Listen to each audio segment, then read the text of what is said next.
بسم اللہ الرحمن الرحیم۔ حضرت صہیب رومی رضی اللہ تعالی عنہ مکہ المکرمہ کے اندر موجود تھے۔ حضور علیہ الصلوۃ والسلام نے وہاں سے ہجرت فرمائی۔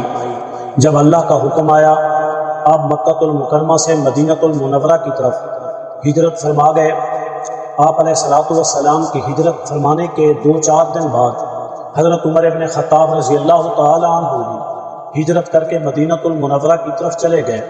حضرت صہیب رومی رضی اللہ تعالی عنہ کے دل میں خیال پیدا ہوا اب سب مسلمان یہاں سے چلے گئے، مجھے بھی اب مکہ المکرمہ سے مدینہ المنورہ کی طرف چلے جانا چاہیے۔ تو آپ نے سامان تیار کیا، ارادہ کیا کہ اب مجھے ہجرت کے لیے سفر کرنا چاہیے۔ آپ کے ایک ایسے مکی اور قریشی مقروض تھے جنہیں یہ خبر ہو گئی کہ آپ یہاں سے چلے جا رہے ہیں۔ ان مقروض آدمی نے آپ کے بارے میں مختلف لوگوں کو اس انداز سے جذبات ابھارنا شروع کر دیے تاکہ وہ حضرت صہیب رومی کو قتل کر دیں یا گرفتار کر لیں تاکہ مجھے ان کا قرض نہ دینا پڑے۔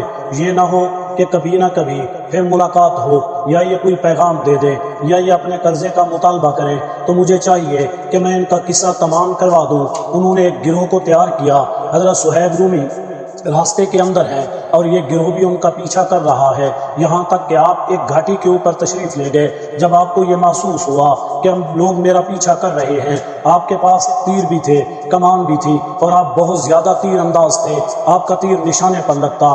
جب آپ اس گھاٹی پر تشریف فرما تھے تو آپ نے اعلان کیا، اے لوگو یہ بات سن لو، میں زندہ رہوں یا مر جاؤں، میں تمہارے ہاتھ آؤں یا نہ آؤں، لیکن اتنا یاد کر لو کہ میں اپنے آپ کو تمہارے حوالے کرنے سے پہلے بے شمار لوگوں کو ٹھکانے لگا دوں گا، ان کی جان لے لوں گا، ان کو اس دنیا سے چلتا کر دوں گا۔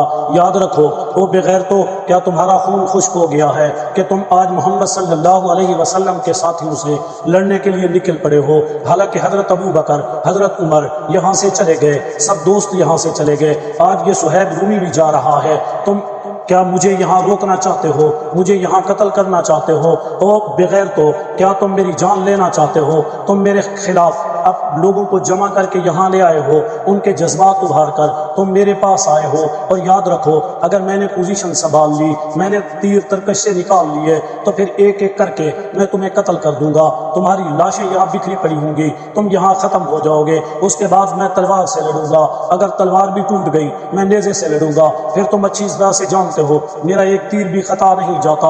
وہ جوان سب اکٹھے ہوئے اور اکٹھے ہو کر وہ کہنے لگے، چلو اس طرح کرتے ہیں کہ تم اس آدمی کا قرض معاف کر دو، اس قرض کو ختم کر دو، اس قرض کو چھوڑ دو۔ مطلب صرف اتنا ہی تھا، ان کا مقصد صرف اتنا ہی تھا۔ تو حضرت صہیب رومی نے فرمایا، جا میں نے تجھے اپنا قرض معاف کر دیا۔